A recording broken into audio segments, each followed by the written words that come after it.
Hello everyone, welcome to Legacy IAS Academy. Welcome to this new initiative by the Legacy IAS Academy where we are coming up with a whole new anthropology series for the aspirants who have cleared the 2023 prelims exam and who are planning to write 2023 mains exam. See, anthropology has been a very popular optional amongst the UPSC aspirants for a reason.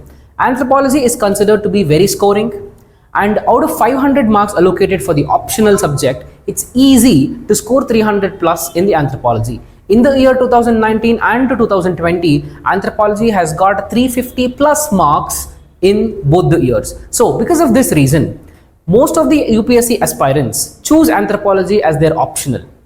So this is the reason why Legacy IAS Academy is coming up with a whole new video series for anthropology as your optional, keeping in mind the requirement of the UPSC aspirants. So here we will be talking about the 4 important branches of anthropology, both paper 1 and paper 2. We'll be starting our discussion from archaeological anthropology. We will be talking about socio-cultural anthropology. Then we will give you very important and most expected questions in the most difficult part of paper 1, that is unit 6 theories. Then we will be talking about the value additions in the unit 9, 10, 11, 12, that is physical anthropology.